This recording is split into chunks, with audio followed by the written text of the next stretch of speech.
bit of his background for you. We're going to have Bill Robbins come up and tell us a bit about the late governor and show us the film Pollution in Paradise, which, if you're paying attention, was published the same year that Silent Spring came out, Rachel Carson's book. So it was right at the forefront of the environmental movement. Telling us about that tonight will be our distinguished professor of history at Oregon State, Bill Robbins. Bill was in the Navy for 4 years. He went to Western Connecticut State University to get his bachelor's degree, and he taught school in Maine and in Oregon. He got his master's and PhD degrees at the University of Oregon, and then came to OSU in 1971, where he taught courses in the history of the American West and environmental history. He is the author of 12 books: Landscapes of Promise, The Oregon Story, 1800 to 1940. Landscapes of Conflict, The Oregon Story, 1940 to 2000. There's a theme here, Bill. Landscapes. You've got a story going. And he is working on he's working on a new one.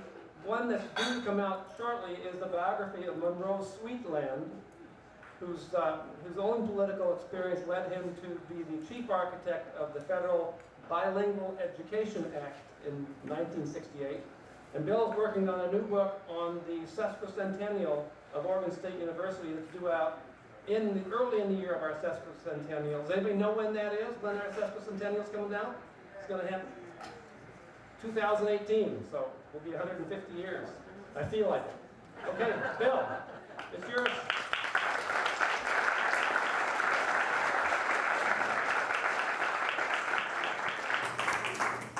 I'm overwhelmed with the number of people here. It's the first science pub I've ever came to. And anyway, thank you all for coming. In lieu of the fact that you're all here for purposes of science, I want to let you know that the subject tonight is about a seismic event in Oregon politics. Tom McCall lives on, and he will in the future. And I want to read to you a short passage. By the way, I need to get rid of this book. This is an excellent biography, Brent Walt's Fire at Eden's Gate, and I recommend it highly. I go back to it from time to time for notes and so forth. Thanks, Nick. Whoops, I stepped across the forbidden line. Larry told me not to do that. I want to read to you just a passage in lieu of my remark just a moment ago. McCall succeeded in making Oregon not a place, but a character in our lives, a protagonist in a story, and not just any kind of story, but a mythic tale, a narrative that he began telling early in his career.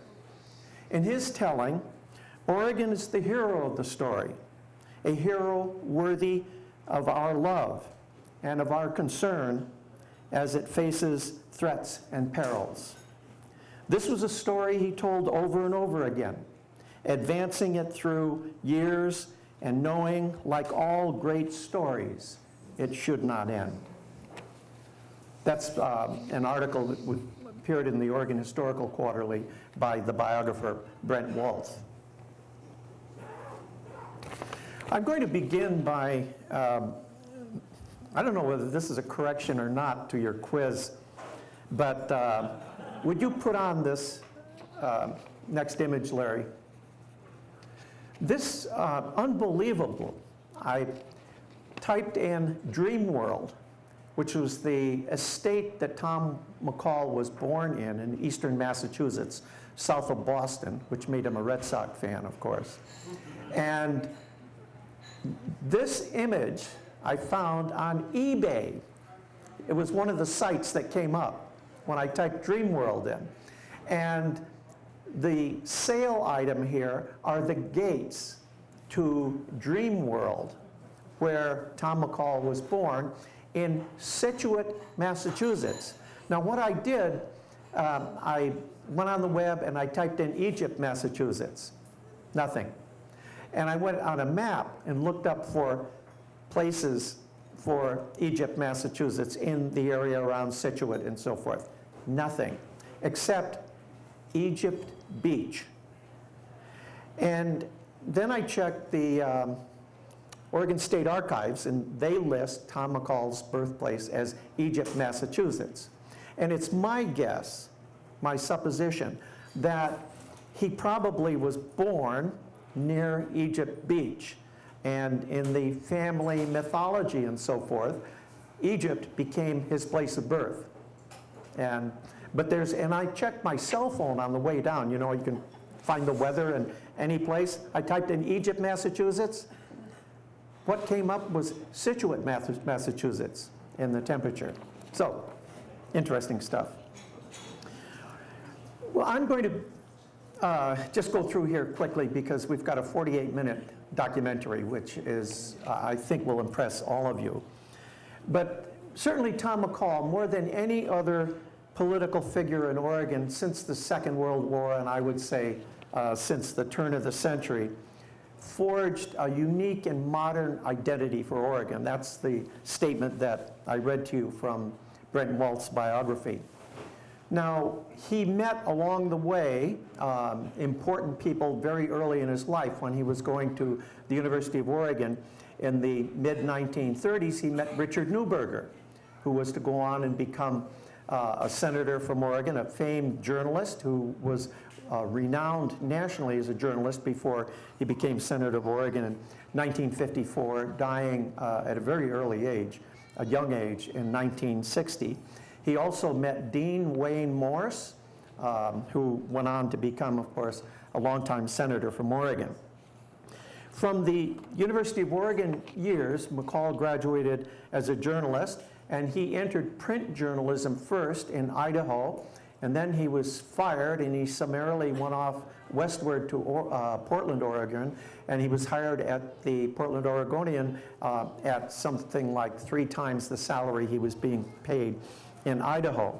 So he begins in the early 1940s as a print journalist, and then also on radio in the 1940s with KGW radio. And there were 2 other Toms on the radio program at that time, so he went by his middle name. He wasn't Tom McCall, he was Lawson McCall. He moved early on into television broadcasting in 1955 with KPTV, and then in 1957 he moved to KGW, a brand new station early in 1957. And I want to point out in this photograph here, from left to right are some characters that some of you here will remember. From left to right are Raleigh Dobson, whom I've never heard of, Dick Altoff kneeling beside Raleigh Dobson, and then Richard Ross.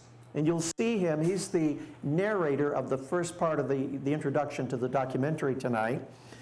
Next to him is Ivan Smith, Tom McCall, and then to the right of Tom McCall is Doug Lemire. Some of you will remember him. When he moved to KGW, he worked with Tom Dargan, and Tom Dargan was the producer and a person that was central to Tom McCall's work as a journalist, and especially as a broadcast journalist. Tom Dargan was creative. He wanted his staff to be creative and inventive and to use the television media as a mechanism for social reform. This is all tied in with the documentary. This is Brent Waltz on Dargan and McCall, whom he calls a perfect match. McCall wanted to be controversial, and Dargan encouraged him. At Dargan's direction, McCall and others on the KGW-TV news team injected aggressiveness and enterprise into the Portland television market. McCall also began to do television commentaries, nightly news commentaries, and so forth. And following Tom Dargan's prescription that television had the power to inspire social change. And McCall, Brent Waltz writes, quickly became the star of KGW's TV news channels.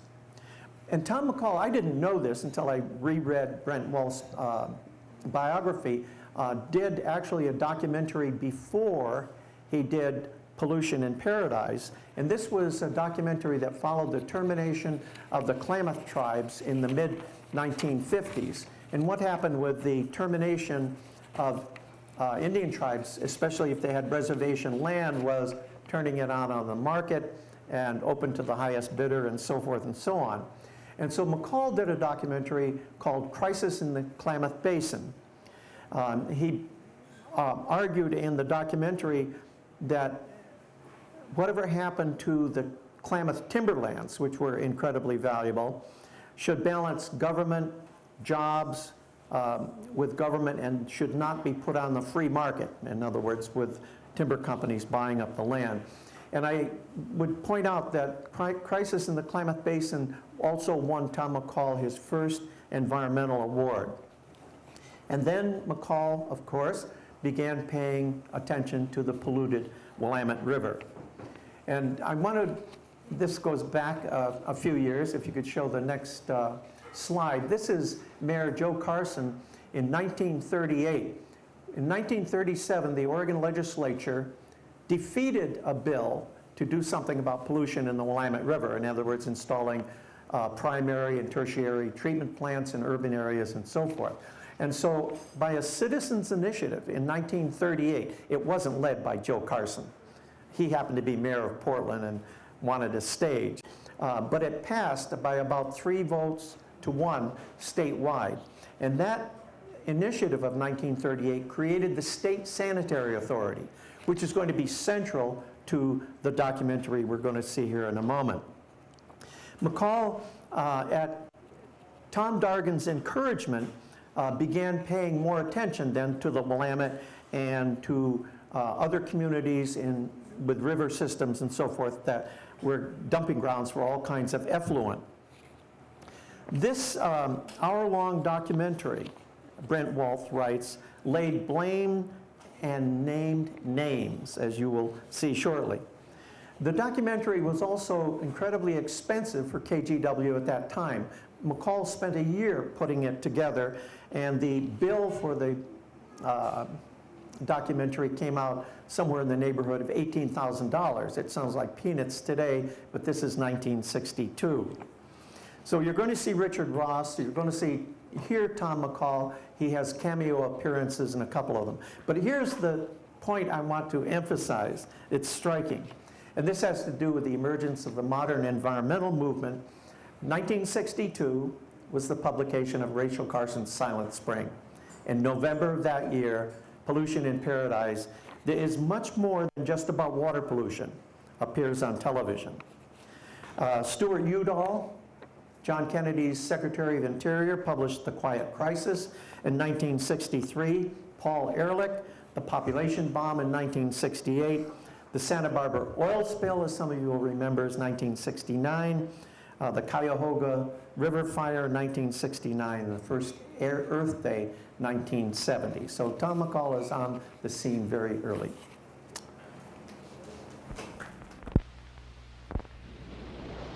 There is still an America that is wild and clean and beautiful. But there is also a dying dream of America where the waters are poisoned by the wastes of man and the breeze is strangled by the fires and fumes of civilization. No part of America still retains more of nature's original work than the state of Oregon, a paradise for those who treasure the unspoiled in sight, in smell, and sound. But who are these foul strangers in Oregon's paradise? At scores of such places along the rivers of Oregon where filth-loaded water pours from cities and from factories, the scrap fish gather, and their presence betrays water made sick and weary, water in which only the scavenger thrives. Oregon, the verdant land, where 1,000 streams bring water plentiful and clean and make possible a bounty that a nation must envy. But raw sewage on a suburban street breeds disease like hepatitis and serves shocking notice that the days of paradise may be numbered. The air of Oregon can be as sweet and fresh as its waters, but the very jobs they draw soil the air above and the waters below in numbers and ways faster than present planning and prevention can match. In government and in industry, men and dollars are put to work to keep Oregon's advantage. But in many places and in many ways, the effort is not enough. so that filth fallout costs you dollars and health. In lush orchards, a sort of tragedy strikes. This is our livelihood. We don't make any money on that fruit. We have to get out and work for it, and that's exactly what my wife and I are doing now. All about us, in ways sometimes smelled or seen, but in ways, too, that are invisible. Clean water and clean air are imperatives of life itself. They are central to our agricultural and industrial economy, to our recreation, and to our ability to grow as a healthy and prosperous nation. Unchecked pollution of water and air could menace the very foundations of our society, and in many parts of our nation, the threat is more actual now than prospective. More pressures to pollute will intensify as our population moves toward the 200 million mark and our country penetrates deeper into what is in effect a second industrial revolution. Your magnificent Pacific Northwest is one of the most fortunate regions in the entire land in terms of the abundance and quality of its air, its water, and its other natural resources. In the past, other areas in our country have enjoyed this eminence with you and lost it because their development was achieved without regard to the spread of pollution.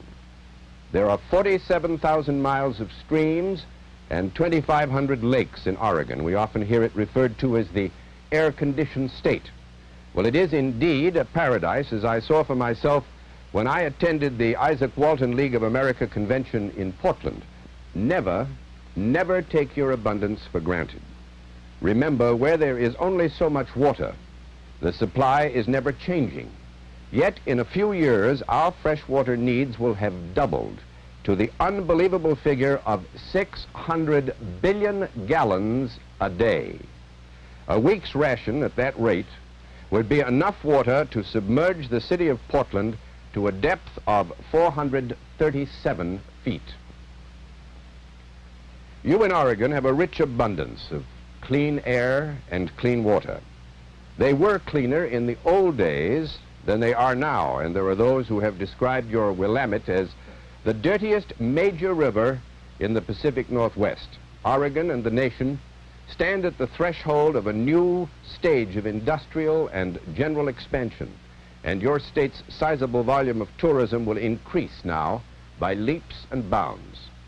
It may well be that the program that you're about to see can do more for Oregon than perhaps any other state. You have so much to preserve that others, unfortunately, already have despoiled or lost. No longer cleanse itself in nature's way. Pollution fighters say food processors and canners and houseboat dwellers have been virtually unchecked in the contamination of the people's waters. Add to these outpourings the human filth from a huge navy of pleasure boaters and deep-sea sailors from around the world. Harbors in some parts of the nation long ago were forced to prohibit the use of marine toilets, or at least to require special treatment of their sewage.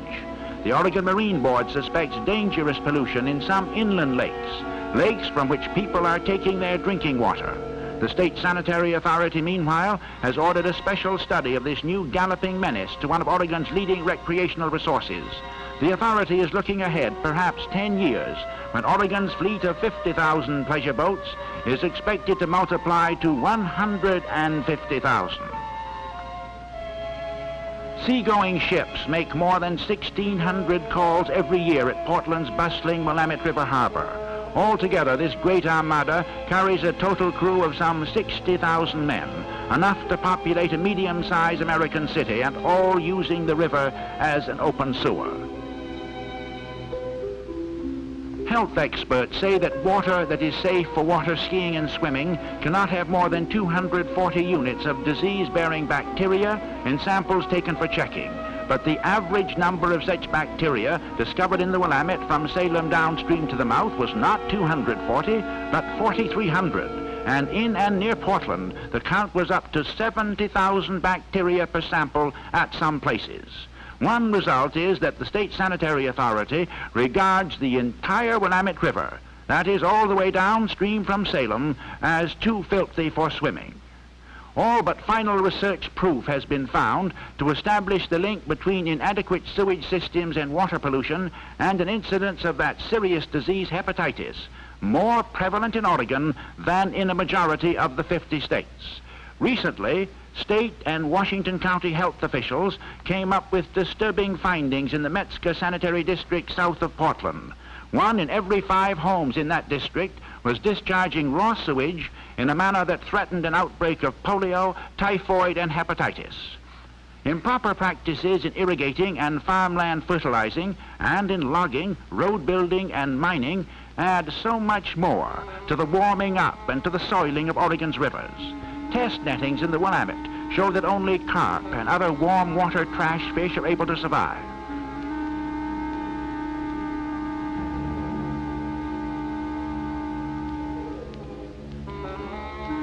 And at times, even these scavengers perish for a lack of oxygen. There is scarcely a season when commercial fishermen's nets do not sometime become weighted with the thick, foul slime created by bacterial action in waste-loaded waters.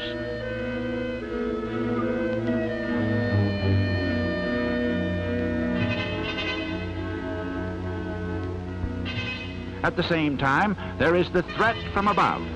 In the Portland area, the land layout brings 50 to 60 days every year of that smog-encouraging peculiarity of the atmosphere called inversion. This is more frequent than at any other place on the west coast outside of Los Angeles. Waste in the air, waste from furnaces, smokestacks, dumps, and auto exhausts has pushed Portlanders to the very threshold of our irritation.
In terms of dirtied collars and curtains, blackened buildings and corroded paint, it is reckoned that $7 million a year is the cost to Portlanders of air pollution, a pollution which this year alone reputedly has cost the fruit growers of just one north central Oregon area $1 million in unsaleable crops. It is not that Oregon has been indifferent, quite to the contrary. Oregon has been in the forefront among the states in the campaign for pollution control. Among Oregon state sanitary personnel are such nationally known experts as Secretary Curtis Evarts, Jr. of the State Sanitary Authority. It was a giant step forward for its time when Oregon created its State Sanitary Authority in 1939 to control water pollution. It was an even greater step when Oregon enacted the first statewide air pollution control law in the nation in 1951. Our pollution laws are as effective in their application as those of any other state. But new pollution problems caused by urban growth and new industrial processes occur faster than our staff can keep up with them. Look at just one aspect of the problem, and you perceive what a catalyst the authority has been in changing the old ways for the better. When the agency came into being, only 38 communities in Oregon had even the most fundamental type of sewage treatment plants, and only 11 were set up for second-step treatment of sewage. Now, as a result of state persuasion ranging from mild suggestion to court action, local cooperation has raised the number of communities with primary treatment plants to 72 and those with secondary plants to 128. Even the city of Portland is numbered among the agency's partial conquests. although it took legal action to turn the wreck. All the blame for Portland's slowness to clean up its own filth cannot be placed upon the public official. In 3 decades, Portland voters have been asked to approve 10 tax or bonding measures that might have kept it a jump ahead of its choking sewage problem. Of the 10, the voters defeated 7, approved only 3. Since 1938, the city has spent only $24 million on its sewage disposal system. It needs another $22 million to complete just the capital construction that is urgently required now. The city has on hand, or readily forthcoming, barely 1/10 of the money that it has to have.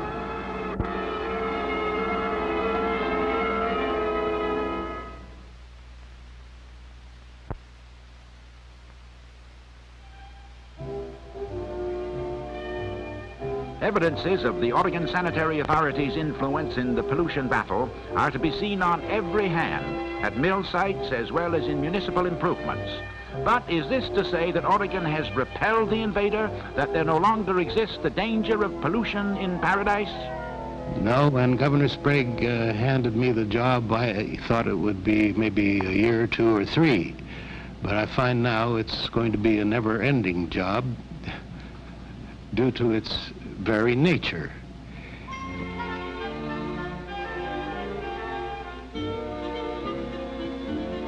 There is joy unbounded among residents of Newport on the Oregon coast, in tours of other communities and by marching down their own main street, giving speeches and squirting perfume from atomizers. They're emphasizing that Newport smells good, as a coast town should.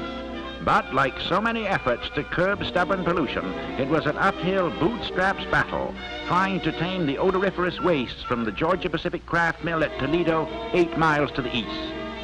A resort and motel town that depends on tourism, Newport found itself shunned by travelers. Property values began to sag, and the slide continued as word got around that Newport was the stench center of the Oregon coast. Desperate Newporters threatened lawsuits and pleaded with the legislature and sanitary authority for relief.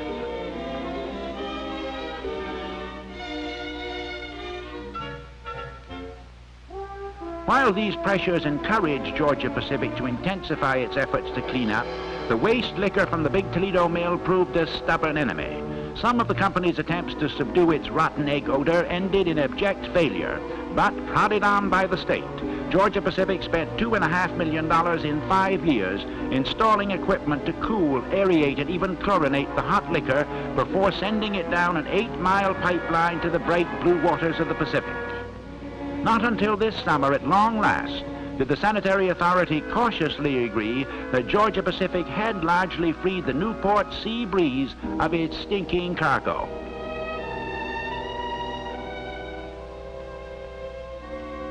But now there's a possibility that Toledo itself will have to cope with an increasingly serious condition.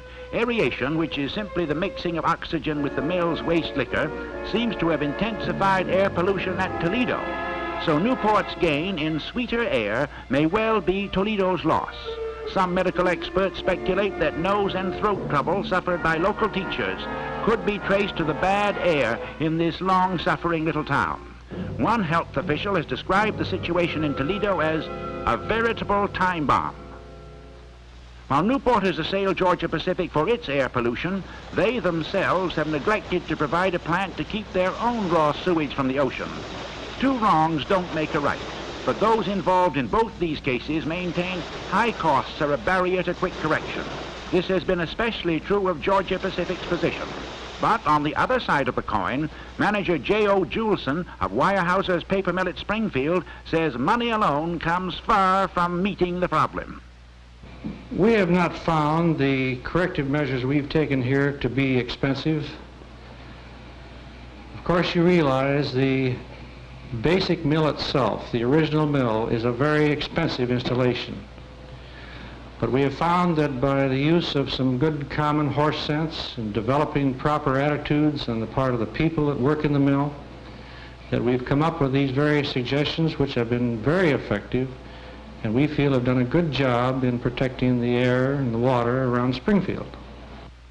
Weyerhaeuser's performance at Springfield seems rooted in a strong desire to live as a good neighbor in the community. Among other steps to suppress pollution, the company has installed oxidation towers that strip toxic compounds from effluents.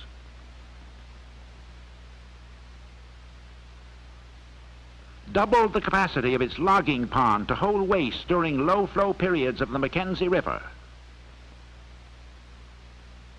Installed a uniquely successful vapor sphere to trap sulfurous gases generated during the pressure cooking of pulp. And built precipitators to capture odor and dust from the mill's roaring furnaces. Through its plant laboratory, Weyerhaeuser keeps a sharp scientific eye on the purity of the Mackenzie. Finally, in cooperation with the University of Oregon, it has diverted effluent to irrigate the cow pasture of a nearby farmer. The farmer's grass grows greener and his cows thrive as a direct result of Weyerhaeuser's ingenious search for a practical, economical way to put a major industry burden to some useful purpose. But generally in Oregon, as elsewhere, pollution control fits Harold Wendell's descriptive, awful damned slow work. Not only is pollution the soiling of water and air, it is at the same time a terribly complex economic, technical, and political issue, a fact that is dramatically illustrated by Oregon's Willamette River, which is the most worrisome. For this reason, and because the state couldn't reprimand individuals while government bodies were still offending, the sanitary authority began by taking up the problem of the cities. Portland, being the biggest, came first. As late as 1950, it was thought that primary treatment to remove just the solid wastes would be sufficient. Now, secondary chemical treatment is considered a must, and so with $85 million spent on city sewage plants, Oregon finds itself running ever faster just to keep up. No one is more bitterly aware of the problems and the frustrations than Chairman Sherman Washburn of the board of Oak Grove Sanitary District No. 2, just southeast of Portland. One of the biggest jobs we have to do is to get people to recognize they actually have a sanitation problem. It's all too easy to ignore that water that flows down the street out front, where in all likelihood it is probably sewage effluent, which children and pets can track inside the house and expose the whole family to the danger of hepatitis. It's all too easy to ignore the fact that sanitarians will stop building in certain areas where the ground has lost the capacity to absorb sewage effluent. Actually, by 1955, the intensifying sewage disposal problem forced Multnomah County drastically to curtail new building permits. And with neighboring counties in the very same drainage area experiencing even greater population growth and urbanization, officials turned to the state for help.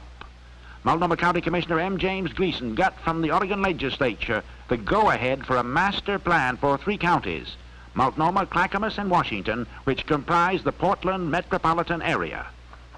This tri-county plan has moved ahead with some successes and some disappointments. Most of the disappointments because of finances. This is a problem that we must work on to improve the finances and improve the coverage. This is a plan that is designed to work by contract, as between all the various political subdivisions, to provide sanitary control over our entire drainage area through a single plant with the minimum of pumping and a minimum of expense. If this plan of contracts does not work, we will then have to take a look at a metropolitan plan such as Metro of Seattle. Indeed, the Seattle area's metro plan has come to grips with an equally dire pollution situation, thanks to community cooperation, here summarized by Metro Executive Director Harold Miller. Like many of our major population centers, the Seattle area has been trying to cope with a rising problem of pollution. By 1955, the citizens of the area recognized that the problem was just about out of hand, and that the 11 cities and 18 sur-districts of the area acting independently could not resolve the problem. As a result, in 1958, the voters of the area held an election and created the municipality of Metropolitan Seattle, or Metro, which since that time has been engaged in the design and the beginning of construction of a 10-year, $135 million program which will solve the pollution problems on a permanent basis. The Oregon legislature has set up an interim committee on local government to see how the Metro plan can be applied in Oregon. But one of these lawmakers from Portland says he dares not favor a Metro plan similar to Seattle's for his Portland constituency. He fears retaliation from the extreme political right wing, which wildly identifies Seattle Metro with some communist plot. Committee Executive Secretary Dick Kennedy of Eugene has become, nevertheless, a round-the-clock campaigner against piecemeal local planning. Oregon's urban areas are plagued with too many governments. In the Portland area alone, we find some 360 independent taxing units. The administrative costs of these districts are extremely high. The efforts to reorganize are generally met with either apathy or hostility. Portlanders use 52 1/3 millions of gallons of water per day. This figure is a clue to the truly massive proportions of the water pollution headache in the cities and suburbia of Oregon. Industry's problem is illustrated by the fact that the water intake of just one Oregon pulp and paper mill nearly equals that of Portland's 400,000 residents. Crown Zellerbach's plant at West Lynn requires some 45 million gallons per day. Pacific Northwest pulp and paper operations create nearly 1.5 billion pounds of pollutants annually, enough unpleasant matter to cover a square city block to the height of a 54-story building. These wastes, only a small part of which can be turned into useful products, have a daily oxygen demand of more than 2,500,000 pounds. That is enough oxygen to sustain the breathing of more than 14 million persons. Part of these wastes are concentrated and burned, but most of them are diluted and dispersed in the rivers and streams, making the pulp and paper industry the largest contributor of organic wastes to the water of Oregon. Where these wastes are not treated in a safe manner, the effluent becomes an oxygen-gulping, slime-making scourge. It destroys fish life.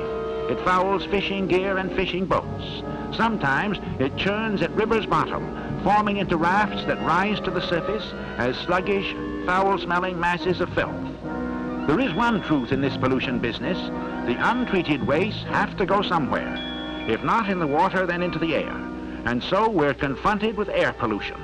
One source is the aluminum operations crowded close to the Columbia River to avail themselves of the abundance of cheap hydropower. The Harvey plant at the Dalles borders on cherry and peach orchards and poses the question of whether metals production and fruit growing can coexist in the same area.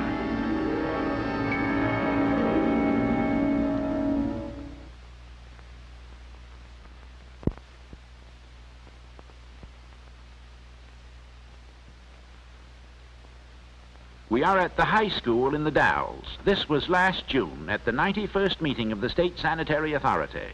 The authority was taking up the case of the Harvey aluminum plant at the Dalles. It was the 12th meeting since the Harvey plant opened in July 1958 that the agency had been occupied with the subject of fluoride fume damage to peach and cherry crops that grow on adjacent lands.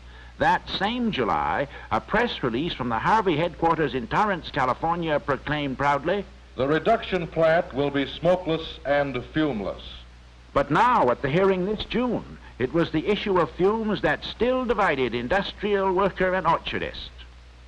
You can ask anybody around this area. We've raised peaches here for years and years. At least 35, 40 years, been in the peach business. And we know peaches. We don't need anybody to come in here and tell us how to raise peaches, because we know how to do that. All we need is something to control these fumes so that they can raise peaches. The orchardists have exaggerated this problem far beyond reason. If we should get excited now and blame Harvey for the poor weather conditions and the other things for which they are not responsible, and get so excited that perhaps our plant should be closed, then we could also be turning our city into what we might call a ghost town. Well, as we need in all of these areas is more research. This is something that we've been arguing for a good many years. We are slowly getting groups together and competences that will attempt to solve these problems. I hope that we can induce some of the groups to start working on this one. The fact is that last year was the second highest crop in income return of this whole dozen or more years, and this is just last year. And we heard a lot of people talk about bad times in 1960 and bad times in 1962, but they just conveniently seemed to eliminate 1958 when the plant started to operate, and they conveniently fail or try to gloss over and explain 1961. In late summer of this year, Harvey reported piping and screening for its monitoring system had been established on all 5 main buildings at the Dalles. The question of how effectively it would function was lent fresh urgency by the dumping of ton after ton of peaches, which growers claimed had been ruined by airborne fluorides. But whatever the outcome of this tragic conflict, there still remained sawmill trash burners to dim the magnificent Columbia River scenery at the Dalles. Portland, too, has an air pollution dilemma. For 50 to 60 days every year, inversions hold all of Portland's pollutants close to the ground and give Portlanders more than an inkling of what smog-infested Los Angeles has to endure. Smoke and fumes from the city's factories, buses and automobiles, from plants ringing the city, and even from stacks across the Columbia, all supply the fuel for this weird phenomenon. TV meteorologist Jack Capel is one of the Portland area residents who has encountered this eye-smarting experience. When smoke and gas leave a stack, they cool and no longer move through the air, but rather they move right along with it. If the air is moving or rising, the dirt particles and gas molecules get scattered so far apart, they don't really bother anybody. But sometimes the air isn't moving or rising. This results from what is called a temperature inversion. It simply means that the air at some level aloft is warmer than the air near the ground. It's commonly known that warm air rises and conversely that cool air doesn't. It just lays there. Here's a typical case of a temperature inversion that often occurs during the early morning hours. The ground and the air near the ground have cooled during the overnight period. The air aloft is still warm. The dirt is trapped in a very stable, dormant layer below. During the afternoon, the sun heats the ground and adjacent air. The heated layer becomes unstable and begins to rise. The inversion is wiped out, the air is cleared, the visibility is greatly improved. Unfortunately, however, inversions don't always disappear in the afternoon. Sometimes they persist for several days. In the meantime, the lower atmosphere continues to trap more and more unpleasant gases and dirt. Then on some mornings when the city should sparkle in the sun, guarded by the keen silver cone of Mount Hood, Portland is shrouded as if by the murk of some filthy twilight in a shadow world. In the Willamette Valley at Albany, motorists on Highway 99 often are assailed by billows of offensive smoke from the pulp plant of Western Kraft Company. The process here is another that puts unrecovered waste either in the water or in the air. This plant is doing a little of one and obviously a whole lot of the other. Western Kraft spokesmen say their plant has committed $250,000 to pollution research and equipment. The entire pulp and paper industry contributes to research by universities and the National Council for Stream Improvement, and some of the larger companies maintain their own research laboratories. Early in 1956, Crown Zellerbach's mill at Camas assigned its laboratory to a cooperative effort to starve the brown goop it was discharging into the Columbia, much to the distress of Oregon and Washington bathers, boaters, and fishermen. The research and subsequent corrective steps have sharply reduced the slime-making organisms in the Columbia, that is, between Camas and Vancouver. But despite the laboratory progress at Camas, the Crown Zellerbach plant is known to Portlanders for the odors and fumes discharged from its towering stacks. These represent some of the elements in the inversion plot that reduces a bright western metropolis on some days to a huddle of swirling gray shadows. And the culprit's trail, stretching in a great canopy from the mill stacks down across Portland, characterizes a situation that has led the U.S. Department of Public Health to designate the Portland and Eugene areas as places with definite air pollution problems. The Camas Mill's $750,000 liquid waste disposal system features a 48-acre lagoon at Lady Island. It is now fairly common to use such lagoons for storing waste liquors until they can be released with less harm to the rivers. One of the Oregon City mills barges its waste liquors to a rendezvous with the diluting waters of the Columbia. The company got a temporary permit to do this in 1953, 9 years ago. The operation is expensive, but the company has found no other more economical way of trying to keep its waste out of the Willamette. Across the Columbia in Vancouver, the Columbia River Paper Company dumps its liquors directly into the river, and fishermen 5 miles below the city complain bitterly that their nets are gathering more slime this year than ever before. The precise scientific reason for this apparent increase has not been determined. The angry fishermen blame it all on those who feed the wide Columbia with paper mill effluent. Both the Oregon Sanitary Authority and Washington Pollution Control Commission have commended Crown Zellerbach's efforts and achievements at Camas. In 1961, Weyerhaeuser's Springfield, Oregon mill won the Industrial Air and Water Protection Award of the Pacific Northwest Pollution Control Association. But do we have the right to ask why more hasn't been done by more people? To ask the question not only with regard to the examples of pollution already shown, but with respect to Portland steel furnaces, open burning, fertilizing and irrigation, foaming detergents, insecticides that sometimes upset nature's balance, radiation, and the less well-known threat of chemical pesticides are poisoning man's environment.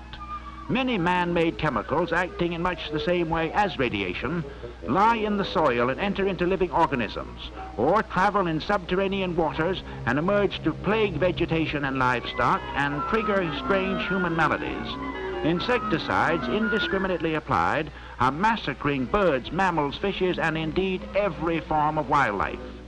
Some national figures insist that man must somehow make the breathing of safe air as desirable as the eating and drinking of safe food, milk, and water. Unless we do, city dwellers may someday have to live in air-disinfected homes and offices, venturing forth into the sunlight with a plastic headpiece and a private supply of oxygen.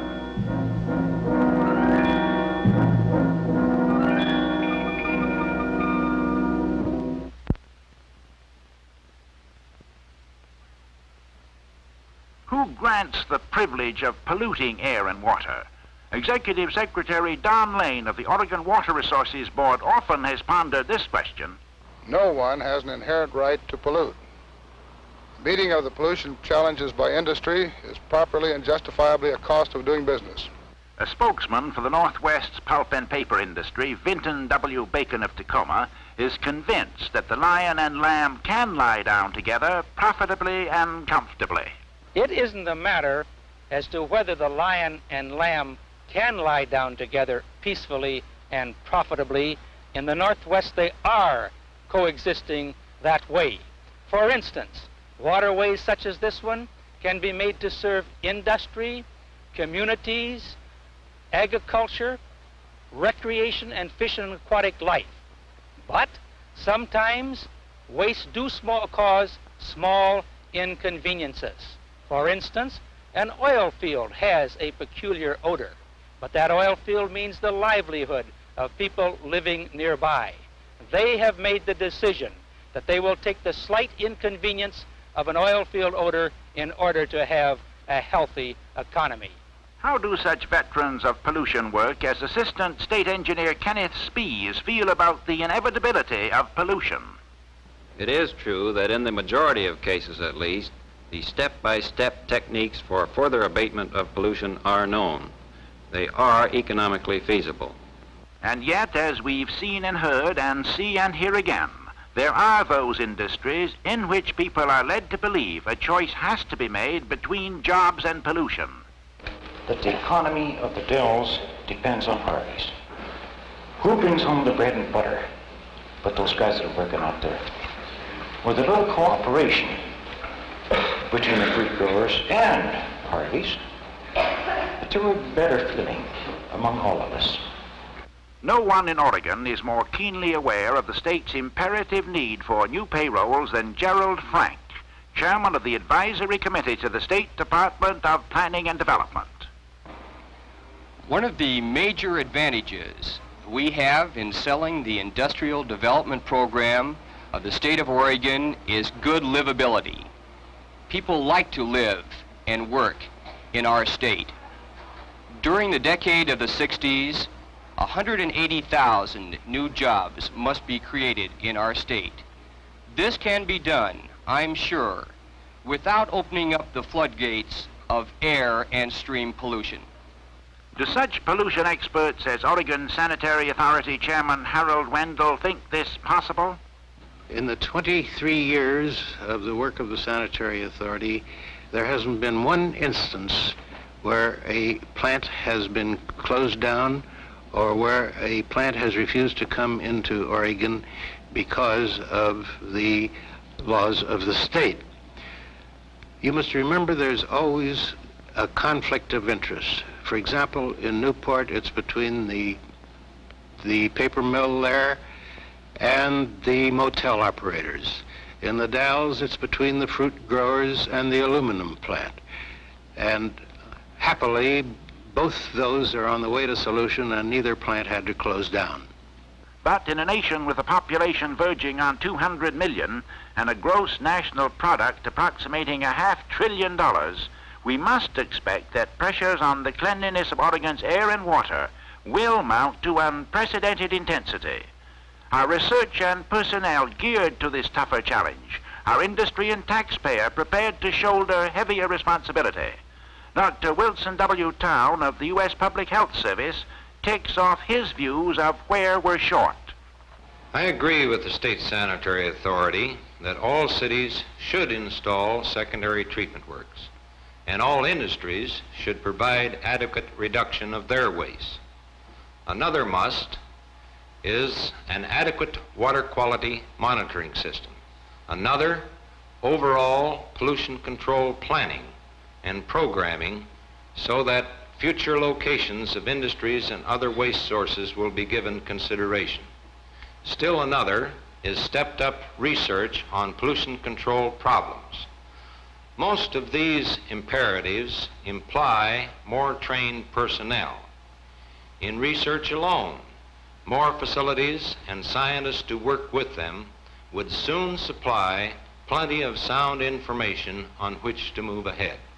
Just what is Oregon's score in these respects? These 9 men in white coats represent the entire existing State Sanitary Authority staff in the Portland metropolitan area.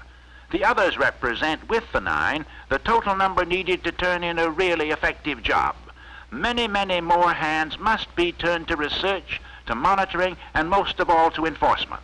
And League of Oregon Cities Executive Herman Curley holds that the cities alone cannot finance the anti-pollution campaign at the local level. Cleaning up the streams of Oregon has imposed a tremendous burden upon the cities of Oregon.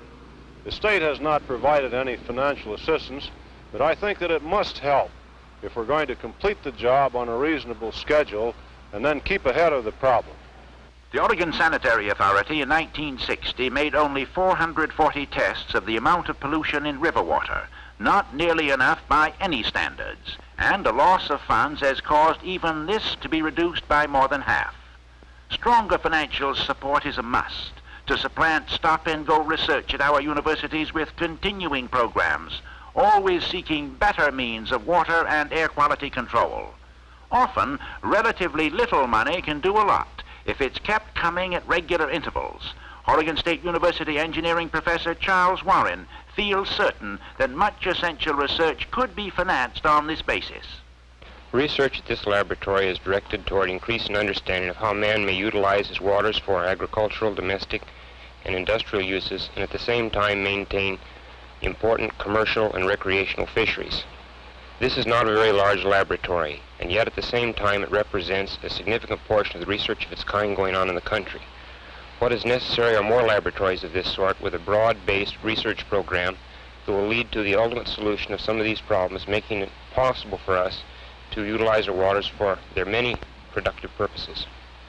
Knowledge worth millions in the war against pollution apparently can be had for just a few cents on each dollar of realized value. But how difficult it is sometimes to get research money when it's most needed was demonstrated at the 1961 Oregon legislature. Senator Ben Musa of the Dalles well remembers his losing campaign for a $90,000 appropriation for Oregon State University research into the effect of airborne fluorides on sweet cherries. The bill was defeated And of course, we were extremely sorry. Harvey Aluminum Company exerted a great deal of pressure upon the legislators and tried to say that our $90,000 appropriation was a waste of the taxpayers' money.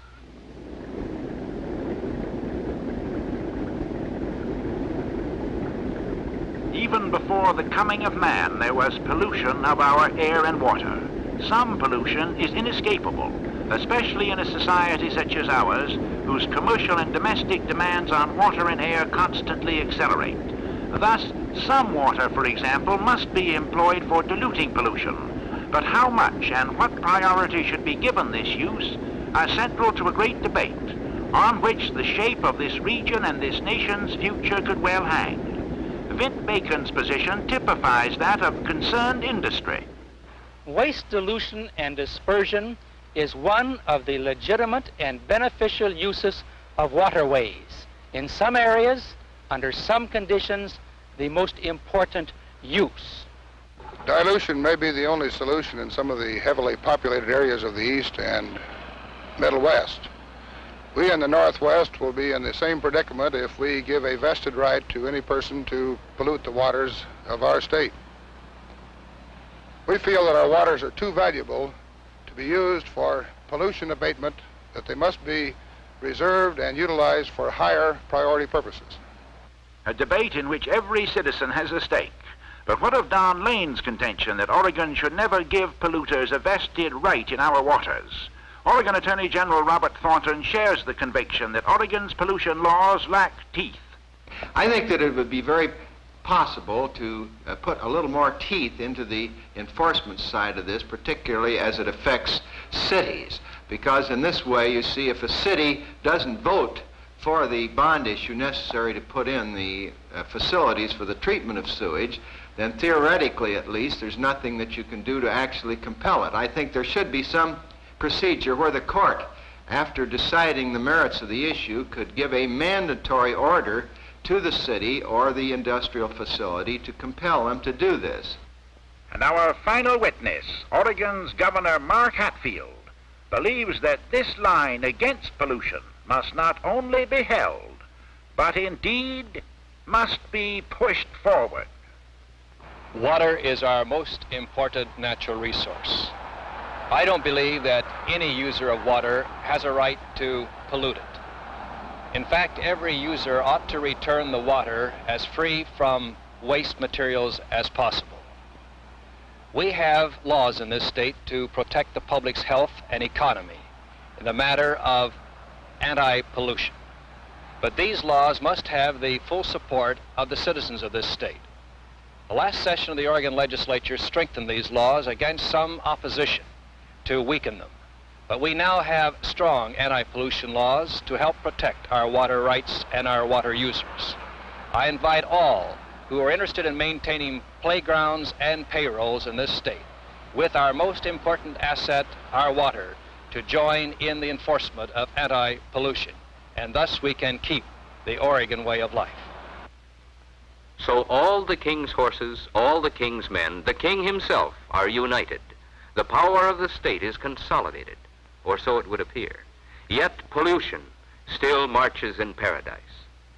There can be no compromise with this invader, while hundreds are stricken with waterborne disease. While scrap fish take over from trout and salmon in once pure streams. While outdoor recreation, 60% related to water, is denied to thousands. While outpourings of industrial and human filth corrupt our waters from cities, from food processing, from pulp and paper making, while industrial stacks betray the cleanliness of our air, damaging field crops, orchards, and livestock, soiling our clothes and homes, and attacking human membrane. While, in short, our air and water are stained in countless ways as we mistreat our precious heritage. And it could be only the beginning. For how far pollution marches in Oregon is a matter in final analysis of citizen responsibility. Should the citizen face up to it, as did the Sisters of Marylhurst College when told that the college must spend thousands to combat pollution, then all will be well. All will be well if each of us recognizes he may be a polluter as well as a pollution victim. All will be well if growers, in their battle to correct a tragic wrong, allow certain acreage be removed from agricultural production so that reasonable agriculture and responsible industry can coexist. All will be well, too, if all industry rallies against pollution with the dedication of Weyerhaeuser's managers at Springfield, the vigor of Alcoa's officials at Vancouver, where a pollution situation was rectified, or with the horse sense of the residents of Eugene and Hillsborough, who readily invested large sums to bring waste treatment facilities up to an effective level. But those will become common examples only if you provide the push in willpower and tax power to reverse the tide of a soon-to-be unequal battle, to forget township boundaries and the misleading lure of a dollar saved today in favor of an area approach and thousands of dollars saved tomorrow. Oregon's future, in terms of payrolls and a way of life envied from afar, rides on the major resources of water and air, resources already blighted by pollution, resources you and I must not permit to be engulfed, lest the story of Oregon's destiny tragically be told in terms of pollution in paradise.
Every time I see this is the third time, fourth time, I have different resonances floating through my mind. And tonight I was just reminded the story about Metro and Seattle is a communist conspiracy.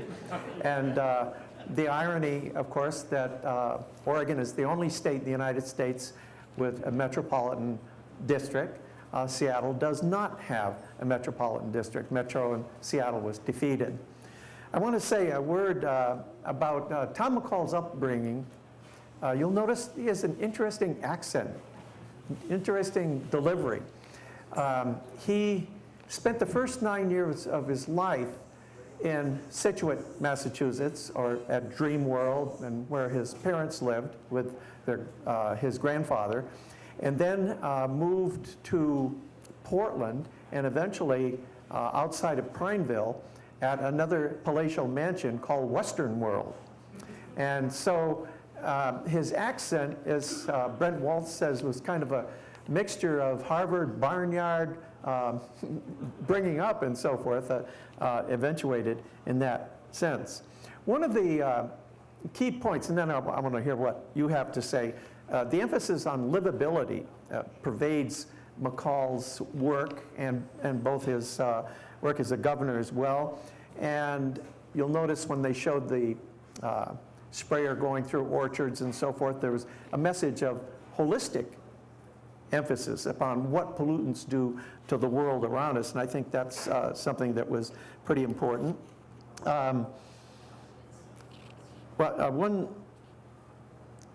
Let's see, I mentioned, one other, the last thing I do want to mention is that 1962, this was released, he was elected Secretary of State in 1964, and then in 1966, Governor Hatfield decided to run for the Senate. This is in the hot days of the Vietnam War. And Hatfield had a very close race for the Senate seat against Robert Duncan. And Tom McCall ran for governor against Bob Straub, and of course won. One of the first things he did as governor was to abolish the State Sanitary Commission and to create the Department of Environmental Quality, whose commission he would chair.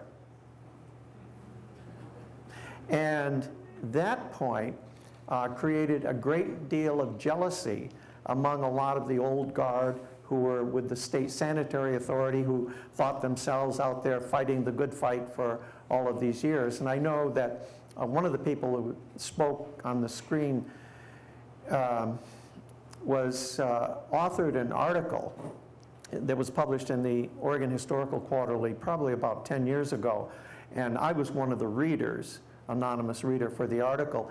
And the guy was talking about the State Sanitary Authority, the transition to the Department of Environmental Quality, the cleanup of the Willamette River, without ever mentioning Tom McCall.